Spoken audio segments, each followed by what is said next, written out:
የቤተ ክርስቲያን ሽማግሌ ስለሆነ ራሱን የተለየ አድርጎ መቁጠር አይገባውም። ማይኮራ መሆን አለበት። ያንን ሁሉ ዋጋ ከፍሎ በደም እንደገና የተቤዣቸው የገዛቸው የዋጃቸው ናቸው። እግዚአብሔር ልጆቼ ብሎ የተቀበላቸው ናቸው። የእርሱን በጎነት የሚያውቁ የተወደዱ የንጉሥ ምንድን ናቸው? ካህናት ናቸው። ቅዱስ ሕዝብ ለርስት የተለዩ ወገኖች ናቸው። እነዚህ ሕዝብ ላይ መኩራትና ልብን በትዕቢት መወጠር በጣም አደገኛ ውድቀትን ያስከትላል። ዛሬ ላይ የምናየው የቤተ ክርስቲያን ሹመት የቤተ ክርስቲያን መጋቢዎች ምንድን ነው የሚያደርጉት? በመተዋወቅ ለነሱ ቅርብ የሆነውን ነው አይደል እንደ ያስጠጉ ሽማግሌነት የሚሾሙት። እንደዚህ አይነት ነገር ግን በእግዚአብሔር ቃል ውስጥ በጣም አይታወቅም፣ የተለመደም አይደለም። እንደገና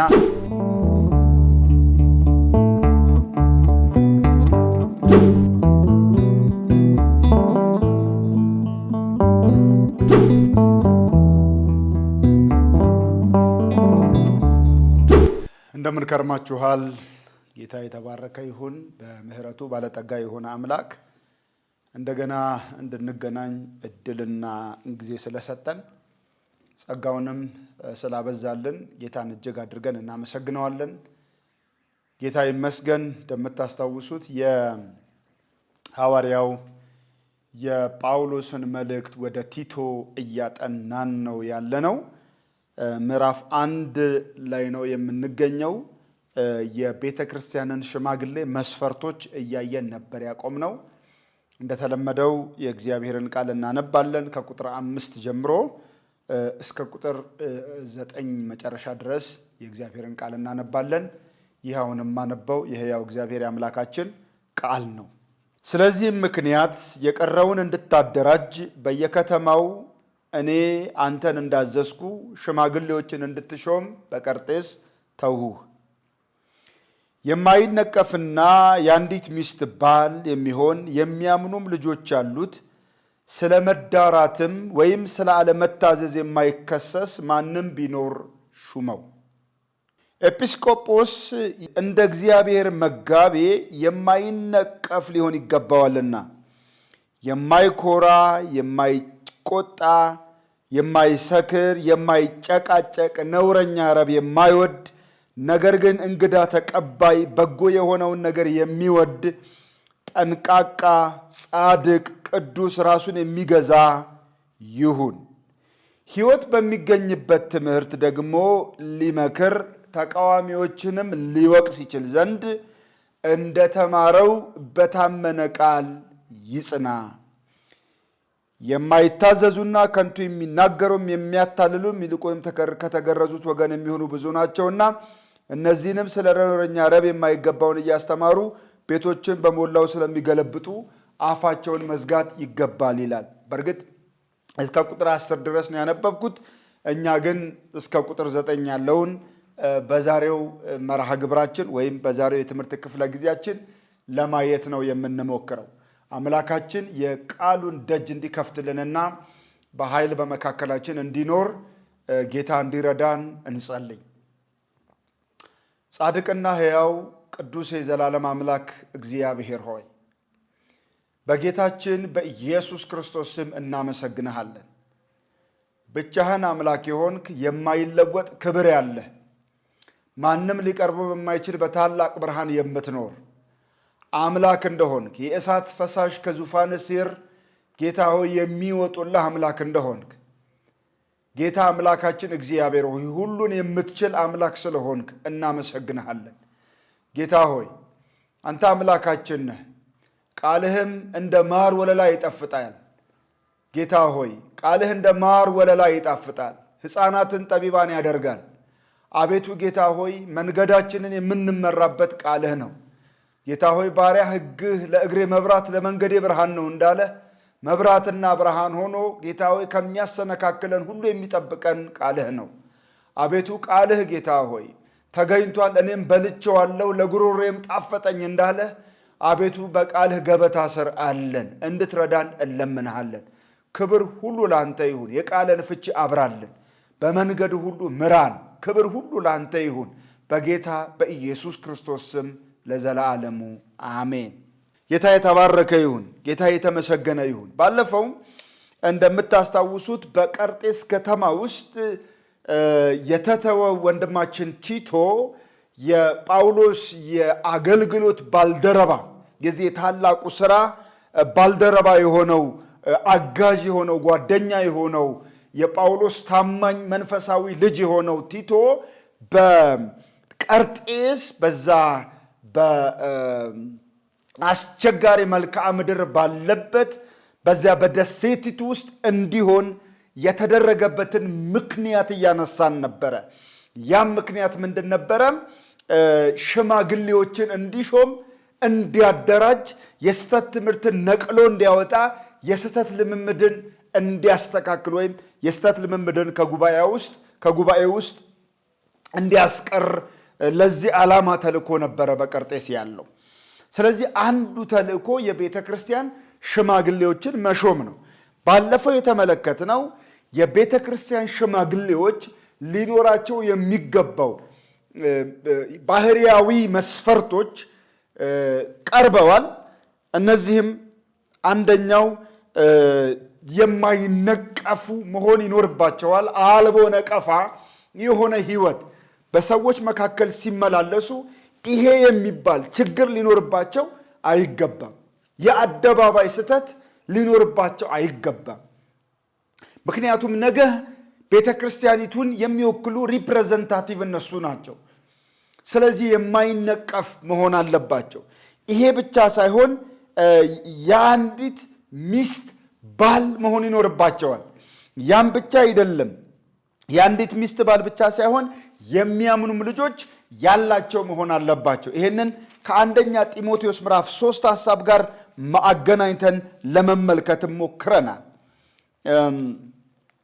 ምንድነው የሚለን? አንደኛ ጢሞቴዎስ ምዕራፍ 3 ላይ ምዕራፍ 3 ቁጥር 2 ላይ እንግዲህ ኤጲስቆጶስ እንዲህ ሊሆን ይገባዋል፣ የማይነቀፍ የአንዲት ሚስት ባል ብሎታል። የማይነቀፍ የአንዲት ሚስት ባል።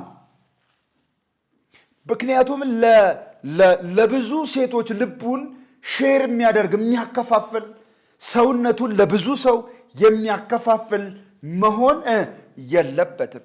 እንዴት ቤቱን መምራት እንዳለበት የሚያውቅ ሰው ቤተ ክርስቲያንን እንዴት መምራት እንዳለበትም ምን ይላል? ያውቃል። ስለዚህ የአንዲት ሚስት ባል የሚያምኑም ልጆች ያሉት ደግሞ መሆን አለበት። ምክንያቱም ቤተ ክርስቲያንን ለመምራት መጀመሪያ ቤቱን በትክክል መርቶታል የሚለው ወሳኝ ነጥብ እንደሆነ ተመልክተናል። ልጆቹን ስርዓት ባለው እግዚአብሔራዊ በሆነ መንገድ የቃሉን መርህ በተከተለ መንገድ መምራት ችሏል ወይ? ልጆቹ ያምናሉ ወይ? ወደ ቤተ ክርስቲያን ብቻ ሳይሆን ወደ ክርስቶስ ተጠግተዋል ወይ ልጆቹ? አብዛኛው ወላጅ ልጆቹን ወደ ቤተ ክርስቲያን ያመጣል እንጂ ልጆቹን ወደ ክርስቶስ አያቀርብም። ይሄ በጣም አደገኛ ነገር ነው። ሊሆን የሚገባው ምንድን ነው? ልጆቹ ከክርስቶስ ጋር የተጣበቁ፣ ከእርሱ ጋር የተገናኙ፣ ጌታ ኢየሱስን የሕይወታቸው ጌታ፣ የነፍሳቸው እረኛ፣ ጠባቂያቸው አድርገው ሊያምኑት ይገባል። ያ የሚሆነው ደግሞ በወላጅ መንገድ ላይ መሄዳቸው ነው አይደል? ልጅህን በሚሄድበት መንገድ ምራው ነው። በሸመገለም ጊዜ ከእርሱ ፈቀቅ አይልም ነው የሚለን የእግዚአብሔር ቃል። ስለዚህ ልጅን በሚሄድበት መንገድ መምራት ማለት እሱ የሚሄድበት መንገድ የቱ ነው? ያው ክርስቶስ ኢየሱስን ነው የሚያምነው። ወደ ኢየሱስ ክርስቶስ በስሙ የሚጸልይ ከሆነ ወደ ጉባኤም በሚመጣበት ጊዜ ከጌታ ጋር የተጣበቀ ሕይወት እንዲኖረው የሚያደርገው ከሆነ በእርግጥ የቤተ ክርስቲያኑ ሽማግሌ ኃላፊነቱን በአግባቡ ምን ሆኗል? ተወጥቷል ማለት ነው። እናም የሚያምኑ ልጆች በጣም በጣም በጣም በተለይ በዚህ ዘመን ልናስብበት የሚገባ ነው ወላጆች። ሌላው አራተኛው መስፈርት የምናየው ይሄንን ነው።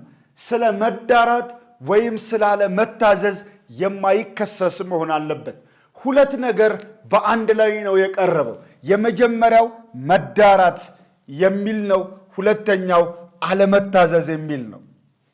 አለመታዘዝ የሚል ነው። ሁለቱን በአንድ ላይ ነው ያቀረበልን ሐዋርያው።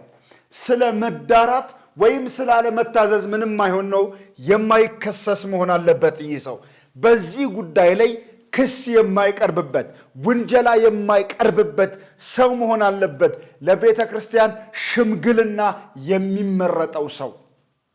ነገም በጉባኤ ውስጥ ወጣቶች ይኖራሉ፣ ጎልማሶች ይኖራሉ፣ ልጆች ይኖራሉ፣ ሌሎች ሽማግሌዎችም ይኖራሉ። በተለያየ የዕድሜ እርከን ውስጥ ያሉ ወገኖችን ምን ወደ መሆን ነው? ኤጲስቆጶስ ማለት እንዳየነው ከላይ ሆኖ ማማው ላይ ሆኖ የሚቆጣጠር ማለት ስለሆነ ወገኖችን የሚቆጣጠር ሰው ነው ይህ ሰው። ስለዚህ ነገ የተለያዩ ክሶችን ሊያዳምጥ ነው። ነገ የተለያዩ ውሳኔዎችን ሊወስን ነው። ያ ከመሆኑ በፊት ራሱ ከዛ ክስ ከዛ ውንጀላ ነፃ መውጣት አለበት። ምክንያቱም የወደቀ ሰውን ምን አይለውም? አያነሳውም። በጨለማ ውስጥ ላለ ሰው በጨለማ ውስጥ ላለ መሪት መስጠት አይችልም። አይደል እንዴ? ሁለታችንም እኔና ወንድሜ ብንወድቅ አንዳችን ተነስተን ነው አንዳችንን የምናነሳው እንጂ የወደቀን አያነሳም። ራሱ በችግር ውስጥ የተዘፈቀ ሰው ሆኖ በችግር ውስጥ የተዘፈቁትን ሰዎች ሊታደግ አይችልም። ስለዚህ መጀመሪያ እሱ ከክሱ ነፃ መውጣት አለበት። አንደኛ ጢሞቴዎስ ምዕራፍ 5 ቁጥር 19 ላይ አንድ የእግዚአብሔርን ቃል ላስታውሳችሁ። ከሁለት ወይም ከሶስት ምስክር በቀር በሽማግሌዎች ላይ ክስ አትቀበል ይለዋል ጢሞቴዎስን። ሌሎቹ ደግሞ እንዲያፍሩ ኃጢአት የሚሰሩትን በሙሉ ምን በላቸው ማለት በሁሉ ፊት ምን በላቸው ገስጻቸው ይለዋል። ስለዚህ በሽማግሌ ላይ ክስ እንኳ ለመቅረብ 2-3 ሰው መክሰስ አለበት። በአንድ ሰው ክስ ሽማግሌ ዝም ብሎ አይከሰስም። ስለዚህ መጀመሪያም ከነዚህ ከሁለቱ ክሶች ምን ማድረግ አለበት? ነፃ መውጣት አለበት ሰውየው። የሰዎችን ስሞታ ክስ የሚሰማ ሰው እንደመሆኑ መጠን በተቻለ አቅም ከችግር ነፃ የሆነ ሰው መሆን አለበት የቤተ ክርስቲያን ሽማግሌ። ለምንድን ነው ያ የሚሆነው ካላችሁኝ፣ የሚመራው ጉባኤን ነው። ያንን ጉባኤ ለመምራት የሚያስችል ቢያንስ የሚታይ ነቀፋና ሰዎች ይሄ ነው ብለው የሚጠቅሱት ችግር ሊኖርበት አይገባም። የመጀመሪያው የተጠቀሰው ምንድን ነው? መዳራት ነው። መዳራት ምንድን ነው? መዳራት ማለት የምንዝርነት ልፊያ። ይሄ መዳራት የምንዝር ወደ ዝሙት ወደ ዝሙት የሚያድግ ወደ ዝሙት ኃጢአት የሚያድግ ልፊያ ነው መዳራት። ለማመንዘር መገላለጥ ይሉታል። ለማመንዘር መገላለጥ፣ ያልተገባ መነካካት፣ ያልተገባ መተቃቀፍ፣ ያልተገባ ሀግ የሆነ እንዲህ እንቅ አድርጎ አለ አይደለም ከቅዱሳን ጋር በተቀደሰ ሰላምታ እንሳሳም ሲባል እንዲህ ያልተገባ አይነት የአካል ንክኪ አይነት፣ ያልተገባ የምንዝርነት ልፊያ አይነት እንዲህ አንዳንድ ጊዜ እንዲህ እጅ ይዞ ሼክ በሚደረግበት ጊዜ ከሰዎች ጋር እንደሱ አይነት ነገር ያልተገባ፣ በተለይ የቤተ ክርስቲያን ሽማግሌዎች የሚጠነቀቁት፣ የቤተ ክርስቲያን ሽማግሌዎች ብቻ ሳይሆን ኦፍኮርስ ሁሉም ክርስቲያን ሊጠነቀቀው ይገባል። በዚህ አውድ ግን ለቤተ ክርስቲያን ሽማግሌ በቀረበው መስፈርት ግን የምንዝርነት ልፊያ ተብሏል። አጉል የሆነ እንዲህ ጉንጭ እንትኖች እንደዚህ መነካካት አይነት ነገሮች የምንዝርነት ልፊያ ይባላሉ እና መዳራት ናቸው እነዛ። እንዲህ አይነቱ ሰው የቤተ ክርስቲያኑ ሽማግሌ አግብቶ ከሆነ፣ ምክንያቱም ኦፍኮርስ ምን ብሎናል ከዛ በፊት ባለትዳር መሆን እንዳለበት ወይም የአንዲት ሚስት ባል መሆን እንዳለበት ተጽፏል። ስለዚህ የምንዝርነት ልፊያ ጣጣው ምንድን ነው ያለን እንደሆነ ለሌላ የዝሙት ኃጢአት ይጋለጣል። ውጤቱ ምንድን ነው ያለን እንደሆነ ለዝሙት ኃጢአት የተጋለጠ ይሆናል የቤተ ክርስቲያን ሽማግሌ። ያችኛዋ ይሄ መዳራት የሚደረግባት ሴትም ያላገባች ከሆነች ለዛ ኃጢአት የተጋለጠች ልትሆን ትችላለች። ስለዚህ በፍጹም ስለ መዳራት የማይከሰስ መሆን አለበት። መዳራት ከአንዲት ሴት ጋር ብቻ የሚሆን አይደለም፣ እንደምታውቁት ከብዙዎች እህቶች ጋር የሚሆን ነው። ስለዚህ በተቀደሰ አሳሳም ሰበብ መዳራት በጉባኤ ወገኖች መካከል እንዳይሆን መጠንቀቅ ይኖርበታል ማለት ነው። ሰላምታው ልክና ገደብ ያለው መሆን አለበት። ወደ ኋላ ላይ ይመጣበታል። ልከኛ መሆን አለበት።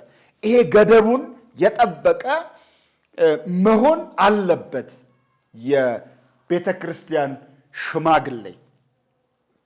ስለዚህ ከብዙዎች ጋር ለዝሙት የሚጥል አይነት ያልተገባ ግንኙነት ወይም የአካል መነካካት፣ በሰላምታ ሰበብ አብሮ መሄድ፣ መጎነታተል፣ እንዲህ ያለው ነገር የቤተ ክርስቲያን ሽማግሌ ሊያደርገው አይገባም ነው። ሌላው ስለምንድን ነው? ስለ አለመታዘዝ የማይከሰስ መሆን አለበት ነው። ስለ አለመታዘዝ እምቢተኝነት ነው። እንደምታውቁት እምቢተኝነት፣ አለመታዘዝ እምቢተኝነት ነው። የሐሰተኛ አስተማሪዎቹ ምን ተብለዋል? ቁጥር 10 ላይ የማይታዘዙና ከንቱ የሚናገሩ ተብለዋል። ማይታዘዙት ለሁለት ነገር ነው። አንደኛው ለእግዚአብሔር ቃል ነው። ሁለተኛው በእግዚአብሔር ቃል ለሚናገረው የቤተ ክርስቲያን መሪ ነው። ይሄም ሽማግሌ ስላለመታዘዝ የማይከሰስ ሲባል እምቢተኝነት የሚያሳየው ለሁለት ነገር ነው። አንደኛው ለእግዚአብሔር ቃል ነው ወይም ለቃሉ ነው። ለቃሉ ስልጣን የማይገዛ ለእግዚአብሔር ቃል ስልጣን የማይገዛ መሆን የለበትም። ለቃሉ ስልጣን የማይገዛ ከሆነ እንዴ የእግዚአብሔር ቃል የማይገራው ሰው ምን ብሎ ነው የእግዚአብሔር ሕዝብ ላይ የበላይ ሆኖ ለመቀመጥ የሚችለው? የእግዚአብሔር ቃል ራሱን የማይቆጣጠረው፣ ለእግዚአብሔር ቃል ያልተሸነፈ፣ ለእግዚአብሔር ቃል የማይገዛ ሰውዬ ምን ብሎ ነው ነገ ለመምራት የሚችለው? ስለዚህ ለቃሉ እምቢተኝነት የሚያሳይ ሰው። ሌላው ደግሞ ለቃሉ አገልጋዮች የማይገዛ ሰው መሆን ደግሞ የለበትም። ስለዚህ በአጠቃላይ እምቢተኝነት ያለበት ሰው መሆን የለበትም። የማይታዘዝ መሆን የለበትም። እያንዳንዱን ነገር የሚለካው ቃሉ ይላል ወይ ነው። የእግዚአብሔር ቃል ይላል። እንደዚያ እስከሆነ ለሌሎቹ ወንድሞቹም ለሌሎቹም ሽማግሌዎች ለእግዚአብሔርም ቃል አገልጋዮች መገዛት መቻል አለበት። አለመታዘዝ ወይም እምቢተኝነት ሊታይበት አይገባም። ስለዚህ የማይታዘዝ መሆን የለበትም። እሱ ራሱ እምቢተኛ ከሆነ ነገ ቤተ ክርስቲያንን በሚመራበት ጊዜ ላሉ ወጣቶች፣ ላሉ ጎልማሶች፣ ላሉ እህቶች፣ ወንድሞች ምን ብሎ ነው የሚናገረው? ስለዚህ እምቢተኛ መሆን አይጠበቅበትም። በእነዚህ ምክንያት መከሰስ የለበትም። አንደኛው ስለ መዳራት፣ ሁለተኛው ስለ አለመታዘዝ የሚከሰስ መሆን የለበትም። ይሄ የቤተ ክርስቲያን ሽማግሌ መስፈርት ነው። ሌላው ምንድን ነው የሚለን የእግዚአብሔር ቃል ቁጥር 6 የሚያምኑም ልጆች አሉ፣ ስለ መዳራት ወይም ስለ አለመታዘዝ የማይከሰስ ማንም ቢኖር ሹመው ይለዋል። ማንም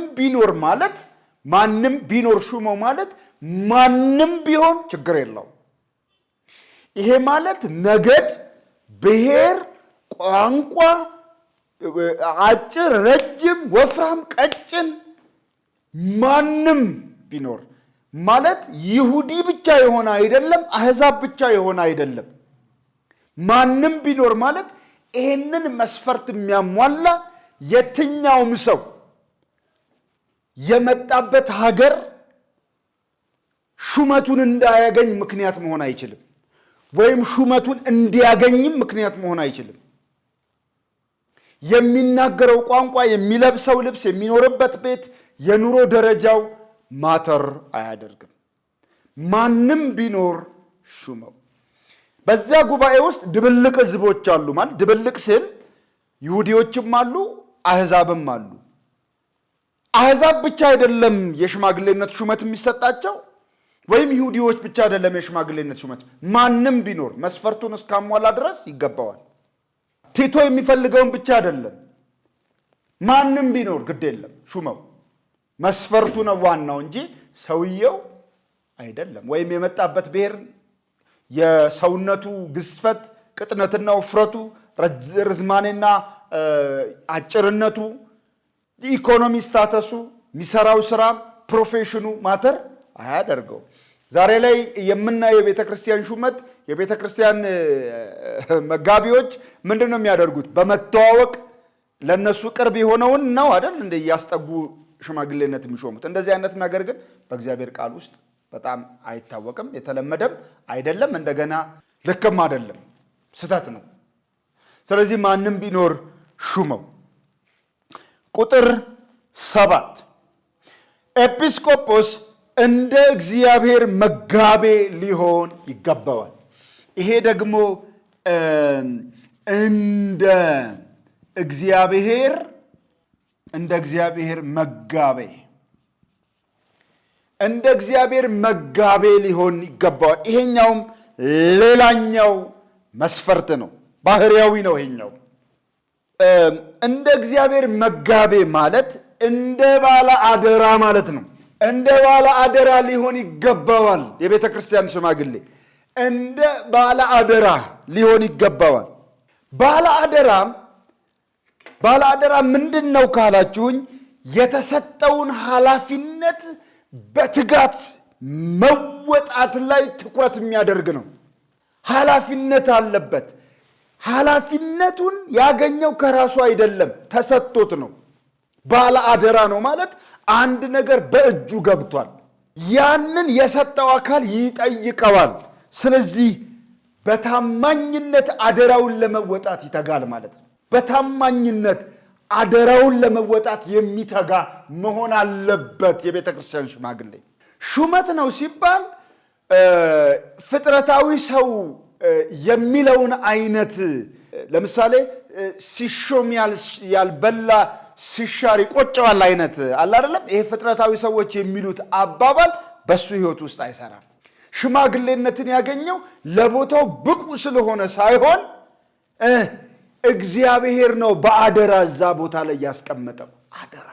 የተወደዳችሁ ቅዱሳን ይሄንን ባለ አደራነት ብዙ ቦታ ላይ ማግኘት እንችላለን። ለምሳሌ ልጆች የእግዚአብሔር ምንድን ናቸው? ስጦታዎች ናቸው ይለናል እግዚአብሔር ቃል አይደል? የማህፀን ፍሬ የማን ዋጋ ነው? የእርሱ። ስለዚህ የወለድናቸው ልጆቻችን እኛ የፈጠርናቸው አይደሉም። ፈጣሪ ራሱ እግዚአብሔር በአደራ መልክ የሰጠን ነው። ስለዚህ ምን እንላለን?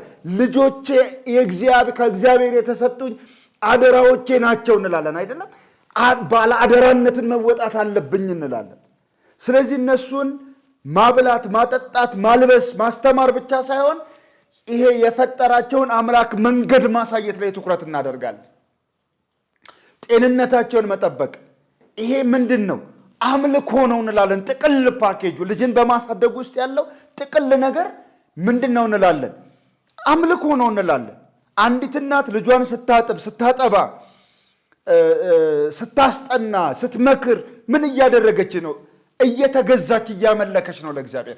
አንድ አባት ቤተሰቡን ፕሮቴክት ሲያደርግ እንደገና ፕሮቫይድ ሲያደርግ ሁሉ ምን እያደረገ ነው? እየተገዛ ነው። በሌላ ቋንቋ እያመለከ ነው እግዚአብሔርን። ለምን? ያ ቤተሰብ የሱ አደራ ነው። ልክ የቤተ ክርስቲያን ሽማግሌም ይሄ የሚመራው ሕዝብ የተሰጠው በአደራ ነው። የእግዚአብሔርን አደራ ለመወጣት ይተጋል። ይህንን ሐዋርያው ቅዱስ ጳውሎስ አገልግሎቱን በተመለከተ አደራ እንደሆነ በጣም በርካታ ስፍራዎች ላይ ይናገራል። ለምሳሌ አንደኛ ቆሮንቶስ ምዕራፍ 4 ቁጥር 1 እና 2 ላይ እንደዚህ ይላል፣ እንዲሁ ሰው እኛን እንደ ክርስቶስ ሎሌዎችና እንደ እግዚአብሔር ምስጢር መጋቢዎች ይቁጠረን ይላል። እንደ ሎሌ እንደ ባለ አደራ ይቁጠረን ይላል። አያችሁ? እንደዚህም ሲሆን በመጋቢዎች ዘንድ የታመነ ሆኖ መገኘት ይገባል። በመጋቢዎች ዘንድ የታመነ ሆኖ መገኘት ይፈለጋል። ስለዚህ እንደ ክርስቶስ ሎሌዎችና እንደ እግዚአብሔር ምስጢር መጋቢዎች ይቁጠረን። እንደዚህም ሲሆን በመጋቢዎች ዘንድ የታመነ ሆኖ መገኘት ይፈለጋል። የታመነ ሆኖ መገኘት። ጌታችን የማቴዎስ ወንጌል ምዕራፍ 25 ላይ አንድ የሚለውን ነገር ላስታውሳችሁ። መቼም ይህንን ክፍል በጣም ለበርካታ ጊዜ እንዳነበባችሁ ተስፋ አደርጋለሁ። ጌታ ኢየሱስ ይህንን ምሳሌ መሰለው አንድ ሰው ለሶስት ሰዎች የተለያየ አይነት መክሊት ሰጥቷቸው እንደሄደ ነው ክፍሉ የሚነግረን። እንግዲህ ለአንዱ 5 መክሊት፣ ለአንዱ 2 መክሊት፣ ለአንዱ ደግሞ 1 መክሊት ሰጠውና ሄደ እና ተመልሶ ሲመጣ ይሄንን የማቴዎስ ወንጌል ምዕራፍ 25 ከቁጥር 14 ጀምሮ ታገኙታላችሁ።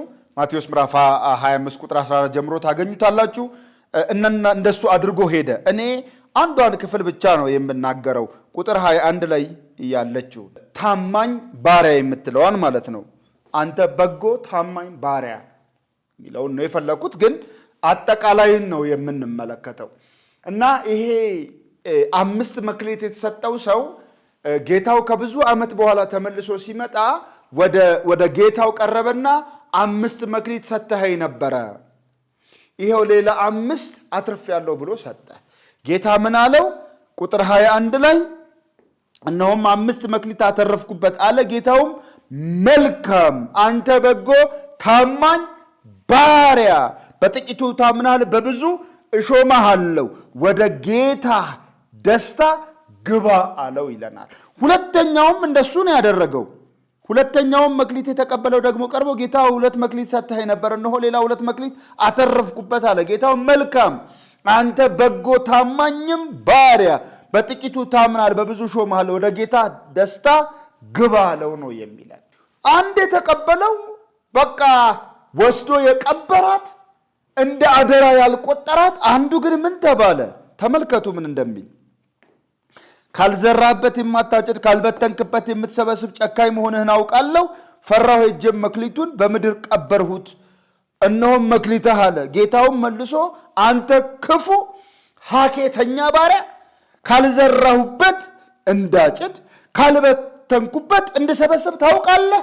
ስለዚህ ገንዘቤን ለለዋጮች አደራ ልትሰጠው በተገባህ ነበር። እኔም መጥቼ ያለኝን ከነትርፉ ወስደው ነበር። ስለዚህ መክሊቱን ውሰዱበት፣ 10 መክሊትም ላለው ስጡት፣ ላለው ሁሉ ይሰጠዋል ይበዛለትማል።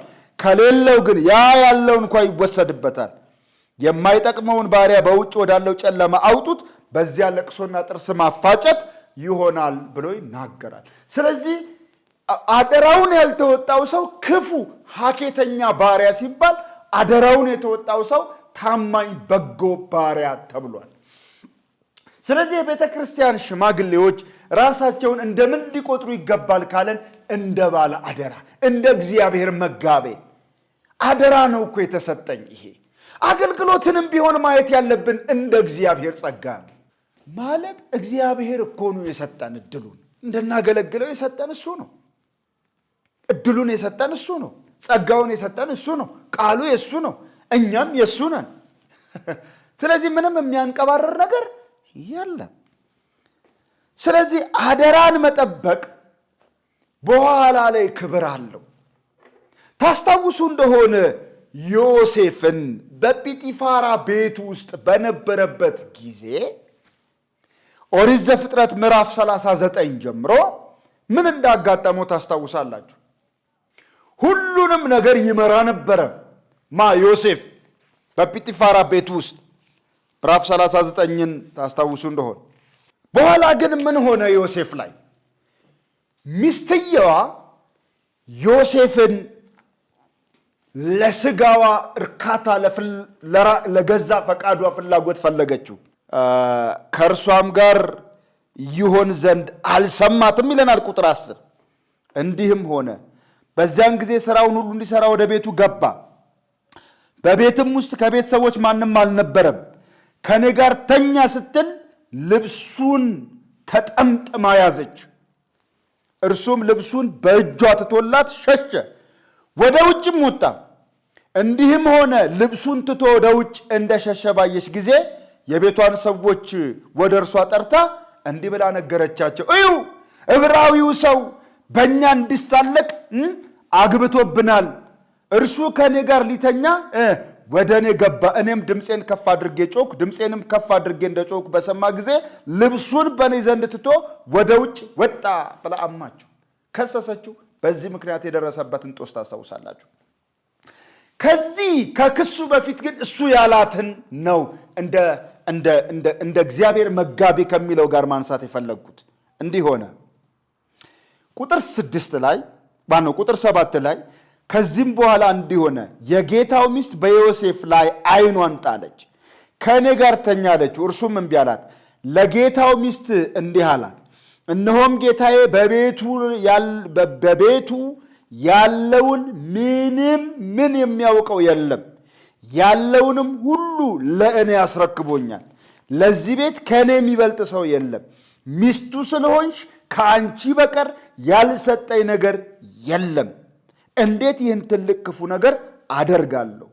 በእግዚአብሔር ፊት እንዴት ኃጢአትን እሰራለሁ አላት ይለናል። እሷ ጮኸች። እሱ ግን ያላት ምንድን ነበረ? ጲጢፋራ አምኖኛል፣ ሁሉንም ነገር በእጅ አሳልፎ ሰጥቷል ከአንቺ በቀር፣ ምክንያቱም አንቺ ሚስቱ ስለሆንሽ ከእኔ የሚበልጥ ሰው የለም። ሁሉንም ነገር አደርጋለሁ፣ አንቺን ግን ማግባት አልችልም። እንዴት ይህንን ክፉ ነገር በእግዚአብሔር ፊት አደርጋለሁ አላት። አደራዬን መወጣት ነው ያለብኝ ብሎ ታማኝ ሆነ። ታማኝነቱን ሲጠብቅ ግን ክስና እስር አልቀረለትም። ቢሆንም ግን ዮሴፍ ባለ አደራነቱን የተወጣ ሰው ነው። በኋላ ጊዜ ጠብቆ እግዚአብሔር ሲክሰው፣ ሲያከብረው፣ ሲሾመውና ሲሸልመው እናያለን። የቤተ ክርስቲያን ሽማግሌዎች በቤተ ክርስቲያን ላይ በአጥቢያ ጉባኤዋ ላይ የመጨረሻው የበላይ አይደሉም። የመጨረሻው የበላይ ባለቤቷ ነው ጌታ ኢየሱስ። እነሱ ግን በዚያ ባለስልጣናት ናቸው ወይም ሹመኞች ናቸው። በዛ የሚያገለግሉ አገልጋዮች ናቸው። በህብረቱ ውስጥ ያለውን ነገር ሁሉ ከእግዚአብሔር በአደራ የተቀበሉ ናቸው። ሁሉንም ደግሞ ለእግዚአብሔር ክብር ማዋል ይኖርባቸዋል። ሁሉንም ነገር እነሱ የሚጠቀሙበትን ሳይሆን እግዚአብሔር የሚከብርበትን፣ ጌታ ኢየሱስ የሚገንበትን ነገር ማድረግ አለባቸው። ጌታ ኢየሱስ የሚደምቅበትን ነገር ማግኘት አለባቸው። ያንን ማድረግ አለባቸው።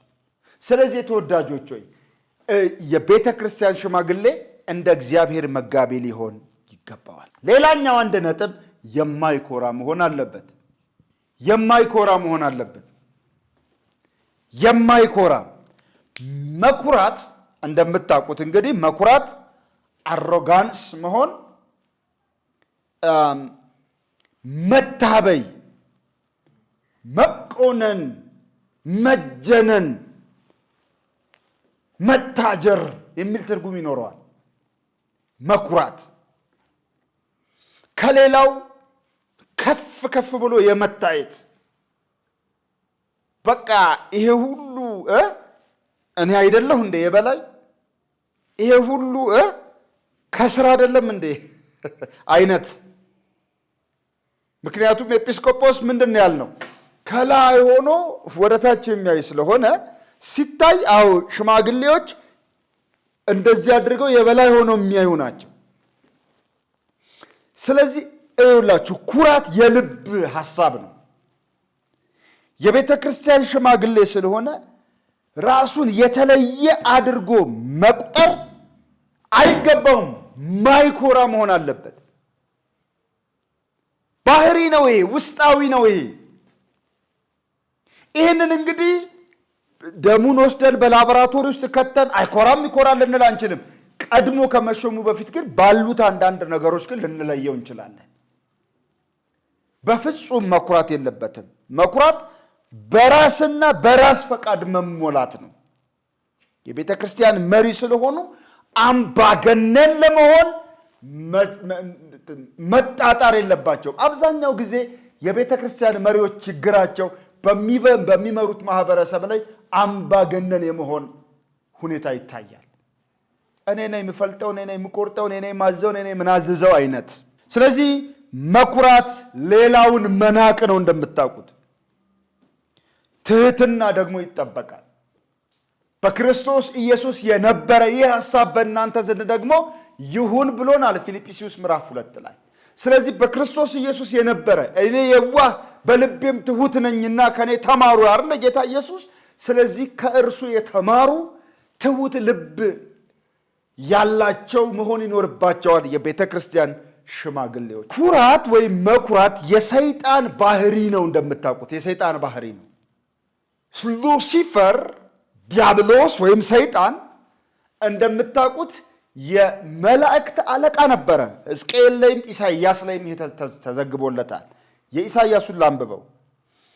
አንተ የንጋት ልጅ ኢሳይያስ ምዕራፍ 14 ቁጥር 12 አንተ የንጋት ልጅ አጥቢያ ኮከብ ሆይ እንዴት ከሰማይ ወደቅህ? አሕዛብንም ያዋረድህ አንተ ሆይ እንዴት እስከ ምድር ድረስ ተቆረጥህ? አንተም በልብህ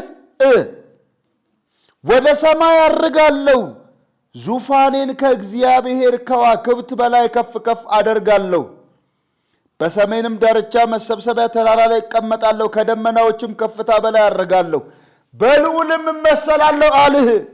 ነገር ግን ወደ ሲኦል ወደ ጉድጓዱም ጥልቅ ትወርዳለህ፣ የሚያዩህም ይመለከቱሃል።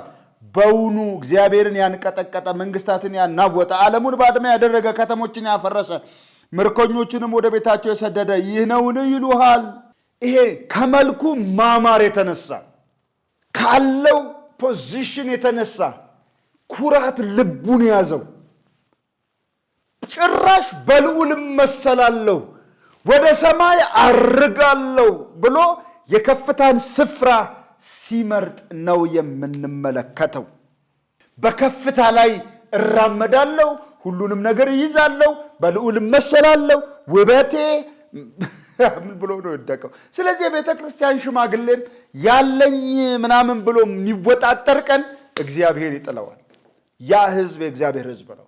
ልብ በሉ፣ አጥቢያ ጉባኤ ውስጥ የሚሰበሰቡ ወገኖች ጌታ ኢየሱስ ደሙን ያፈሰሰላቸው ናቸው። በመስቀል ላይ ውድ ሕይወቱን አሳልፎ የሰጣቸው ናቸው። የቆሰለላቸው የደማላቸው ናቸው። ስለዚህ የቤተ ክርስቲያን ሽማግሌ ሊኮራ አይገባውም። ይልቁንም ደግሞ እንደ እግዚአብሔር መጋቢ ወይም እንደ ባለ አደራ በዚህ በደም በተገዛ ህዝብ ላይ በዚህ እግዚአብሔር በሞተለት ህዝብ ላይ መሪ እንደሆነ እግዚአብሔር ሾመኝ። በዚህ ደም በፈሰሰለት ጌታ ኢየሱስ በቆሰለለት የእሾህ አክሊል በደፋለት በተዋረደለት ህዝብ ላይ መሪ እንዲሆን እግዚአብሔር ሾመኝ።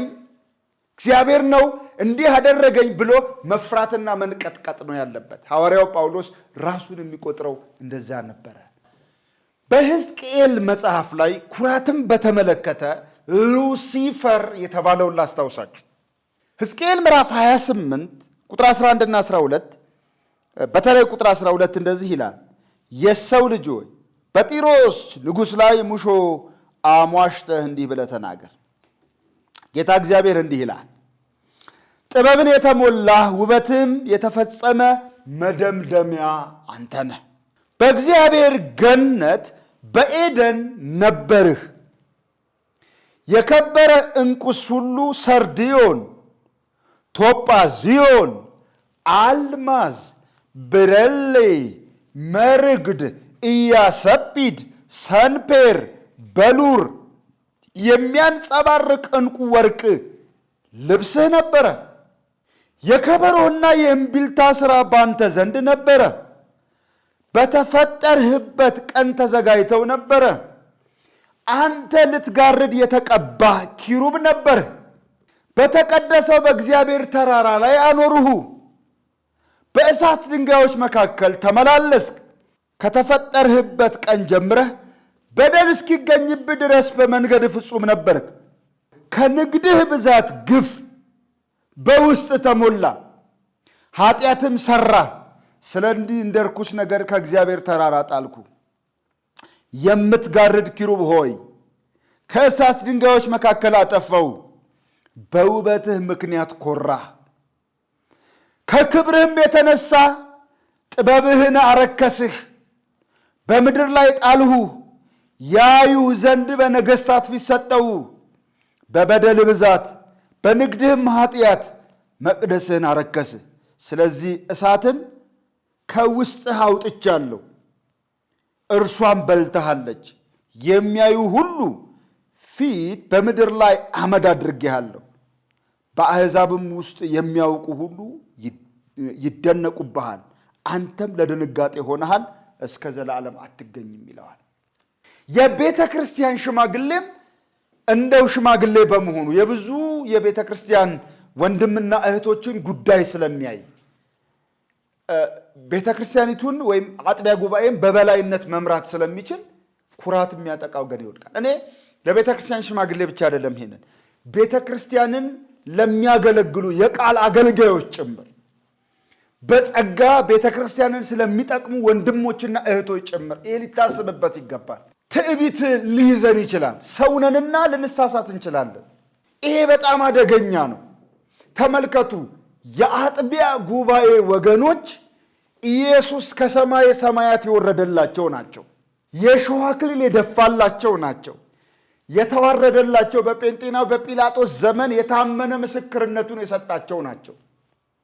ያንን ሁሉ ዋጋ ከፍሎ በደም እንደገና የተቤዣቸው የገዛቸው የዋጃቸው ናቸው። እግዚአብሔር ልጆቼ ብሎ የተቀበላቸው ናቸው። ከጨለማው ስልጣን ወደሚደነቀው ብርሃኑ የገቡ ናቸው።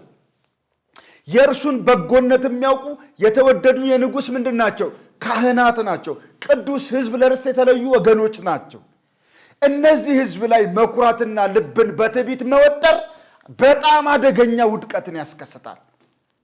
ጳውሎስ በሚያገለግልበት ጊዜ ከሌሎቹ ይልቅ ምስጢር የተገለጠለት ሰው እንደሆነ ታውቃላችሁ። ከማንም ይልቅ የእግዚአብሔር መንግሥት ምስጢር ለጳውሎስ ነው የተገለጠው። ይሄ ይታወቃል። ማንም ሰው ሰምቶት የማያውቀውም ጳውሎስ ሰምቶ የመጣ ሰው ነው። ይሁን እንጂ ግን ሁልጊዜም ወንጌልን ባላገለግል ወዮልኝ እንዳለ እንደ ባለ አደራ እንደሮጠ ነው ሕይወቱን ሰማዕት አድርጎ ያለፈው። ስለዚህ በምንም ተአምር አገልጋዮች በመሆናችን የተለየ ፌበር የለንም። የተለየ የሚያኮራ የሚያጀንን ነገር የለንም። በቃ መወጣጠር ነው የዚህ ዘመን እንትን። ሰው በእግሩ ይሄዳል፣ የተለየ እንትን መወጣጠር። በቃ ስንገባ ታጅበን ስንወጣ ታጅበን እንዲሆን ሁሉ እስከ ማለት የተደረሰ ነው የዚህ ዘመን አገልግሎት። እንደምታውቁት በቃ ሰው ጤፉ እንዳንሆን በጣም በጣም በጣም መጠንቀቅ አለብን። እንደ እግዚአብሔር መጋቢ እንደ ባለ አደራ ራስን መቁረጥ። ጌታ ልጆቹ የሆኑትን እንዴት ነው እሱ የሰጠኝ? ጌታ ኢየሱስ የሞተላቸውን እንዴት ነው እሱ የሰጠኝ? ምን ያህል ቢያምነኝ ነው እና ማይኮራ መሆን አለበት። ሌላው ማይቆጣ ነው። የማይቆጣ መሆን አለበት። እንግዲህ መቆጣት ባህሪ ነው። አንድ ሰው አልቆጣም ማለት አይችልም። አሁን የማይቆጣ ማለት ምን ማለት ነው? ግልፍተኛ ያልሆነ፣ ቱግ የሚል ያልሆነ፣ የተረጋጋ ራሱንና መንፈሱን የገዛ ሰው ማለት ነው እንጂ አለመቆጣት ማለት አይደለም። ቁጣ የማይሸተው ተናዳጅና ግንፍል የማይል መሆን አለበት ነው ሽማግሌ። ግንፍል ቱግ ቶሎ ብሎ ጠበደላላ አይነት የሆነ ነገር ሲሉት ነው እንዴ ምናምን ብሎ የሚሰበስብ እንዳይሆን። በጣም ይሄ ወደ አላስፈላጊ ንግግር እና ድርጊት የሚጋብዝ ቁጣን ወደ አላስፈላጊ ንግግርና ወደ አላስፈላጊ ድርጊት ቁጣው የማይጋብዘው ሰው መሆን አለበት። ቁጣ በኋላ ያው ከፍተኛ ጸጸትን ያመጣል። ባላደረኩት ያስበላል። ይሄንን ለማየት እስር ቤት ውስጥ ወይም ሆስፒታል ውስጥ ተፈንክተው የተኙ ሰዎችን ማየት እንችላለን። እስር ቤት ውስጥ ያሉ ሰዎችን ብንጠይቅ አንድ ጊዜ እንደሱ አድርጌ ያውቃለሁ። አንድ ወንድም ሳወራው ያለኝ ምንድን ነው? ምን አለ ያችን ቀን፣ ያችን ሰከንድ፣ ያችን ደቂቃ ባልፋት፣ ይችን ባልፋት። ቁጣ ሁልጊዜ በዛች እንትን ውስጥ ነው አይደለ? ይሄ ከወንድማማቾች ጋር ከእህትማማቾች ጋር ያለንንም ግንኙነት ያጠቃልላል። ያችን ምን አለ ባልፋት፣ ያችን ሙቭመንት፣ ያችን ደቂቃ። ስለዚህ የማይቆጣ ማለት እሱ ነው። ቁጣን ትቶ በቀልን ለጌታ የሚሰጥ ነው። ቁጣን ማስወገድ የአማኝ ባህሪ ነው። እንደምታውቁት ቁጣን አስወግዱ ተብለናል። ኤፌሶን ምዕራፍ 4 ቁጥር 31 ላይ ቁጣ መራርነትን ይወልዳል። መራር እንድንሆን ያደርገናል። በቃ የሚቆጣ ሰው መራር ይሆናል። ውስጡ እቡይ ክፉ ይሆንበታል። ለቁጣ መዘግየት አለብን። ራሱም እግዚአብሔር ቃል ለቁጣ የዘገየን እንድንሆን ያዕቆብ ምዕራፍ 1 ቁጥር 19 ላይ ይነግረናል እግዚአብሔር። ስለዚህ ቁጣ ተፈጥሯዊ ቢሆንም ነገር ግን ከቁጥጥር ውጪ ከሆነ በጣም አደገኛ ነው። ቁጣ ተፈጥሯዊ ነው፣ ግን ከቁጥጥር ውጪ ከወጣ በጣም አደገኛ ነው።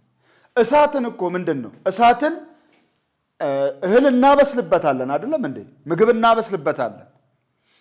ግን እሳት ከቁጥጥር ውጭ ከወጣ ሙሉን ቤት፣ ሙሉን ንብረት፣ ሙሉ የኛ የምንለውን ነገር በደቂቃዎች ውስጥ ዶግ አመድ ሊያረጋቸው ይችላል። አመድ ሊያረጋቸው ይችላል።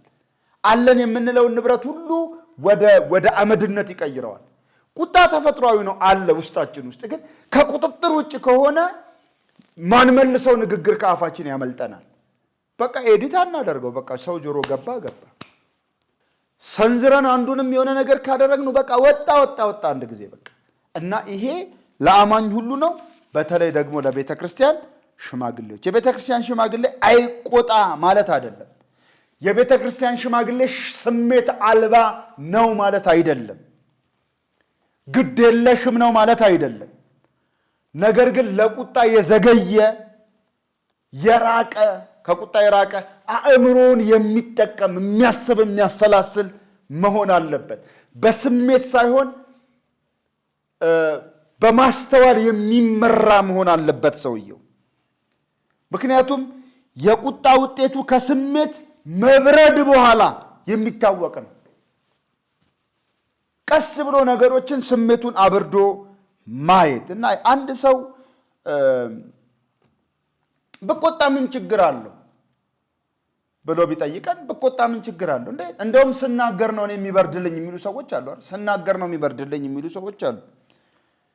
እና አንድ አስተማሪ የመሰለው መልስ ምንድነው? እንትን ምንድነው መሳሪያ አለ አይደለም? እና መሳሪያው በተኩሰው ምን ችግር አለ እንደማለት ነው። ውጤቱ ምንድነው? መሳሪያ እጅ አለ፣ በተኩሰው ምን ችግር አለ? ስናገረው ነው የሚተነፍሰልኝ ለሚለው ሰው ማለት ነው። ስናገር እንደው ምን ይበርድልኛል ለሚል ሰው አንድ ሽጉጥ ብንሰጠውና ከተኮስከው በኋላ ይብረድልህ ብንለው ከተኮሰ በኋላ እሱ ንዴቱ ቁጣው ሲበርድለት ያ የተኮሰበት ሰው ግን ምን ሆኗል? ሞቷል። ሁልጊዜ ቁጣ በእኛ ህይወት ውስጥ የሚቆጣጠረን ከሆነ ሌሎችን እናጠፋለን ወይም እንገድላለን። ስለዚህ መሪዎች ቶሎ ተቆጪና ተናጋሪ መሆን የለባቸው። መሪ ተቆጪ ከሆነ በጣም ችግሩ ብዙ ነው። እኔ አንዳንዴ ሲናገሩ ለከት የሌላቸው የቤተ ክርስቲያን መሪዎች በጣም ሊጠነቀቁ ይገባል ብዬ ነው የማስበው። የእግዚአብሔርም ቃል እንደሱ ነው የሚለው። ምክንያቱም አንድ ነገር ከአፋችን ካመለጠ በኋላ መልሰን መሰብሰብ አንችልም። ሄደ፣ ሰው ጎዳ። ያ ሰው በጉባኤ ውስጥ ሊኖር ይችላል፣ ግን ልቡ ከጉባኤ ሸፍቶበት ነው የሚሄደው። ስለዚህ በተለይ የቤተ ክርስቲያን ሽማግሌዎች እንዲህ ሊሆኑ ይገባቸዋል። የተወደዳችሁ ቅዱሳን ጸጋና ሰላም በክርስቶስ ኢየሱስ ይብዛላችሁ። ስለዚህ ዛሬ የተመለከትነው ስለ መዳራት ስላለመታዘዝ የማይከሰስ እንደ እግዚአብሔር መጋቢ የሆነ የማይኮራና የማይቆጣ የሚሉትን ነጥቦች ተመልክተናል። ይሄ የሽማግሌዎች መስፈርት ነው። በተለይ ደግሞ አለመታዘዝ ባህሪያዊ ነው። እንደ እግዚአብሔር መጋቢ ራሱን መቁጠር ውስጣዊ ነው፣ ባህሪያዊ ነው።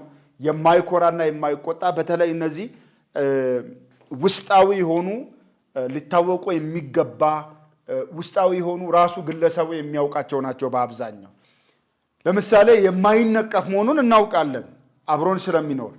የአንዲት ሚስት ባል መሆኑን አይተን እናውቃለን። የሚያምኑ ልጆች እንዳሉት አይተን እናውቃለን። ይዳራል አይዳራም የሚለውንም አይተን እናውቃለን። አለመታዘዝ መታዘዙንም እናውቃለን። እንደ እግዚአብሔር መጋቢ እንደ ባለ አደራ ራሱን መቁጠሩ ግን ባህሪያዊ ነው ማለት ይህንን ራሱ ሰውየው ነው የሚያውቀው። እኛ በሚያደርገው ነገር ነው ልናውቅ የምንችለው። የማይኮራ መሆኑን ከዚህ በፊት ባለው ማንነቱ ነው ሊታወቅ የሚችለው። ማይቆጣ መሆኑንም እንደዛው። የሚቀጥለውም ሳምንት በጌታ ምሕረት ሌሎቹ መስፈርቶች ላይ እንደገና እንመለስባቸዋለን። የጌታ የኢየሱስ ጸጋና ሰላም ከእናንተ ጋር ይሁን። የተባረከ ቀን አሳልፉ። የሚቀጥሉትን ፕሮግራሞች አብረን እናከናውናለን። ጌታ በነገር ሁሉ ስለሚረዳን ጸጋ በክርስቶስ ኢየሱስ ይብዛላችሁ። እግዚአብሔር ስለረዳን ጌታን እጅግ አድርገን እናመሰግናለን። መልካም ቀን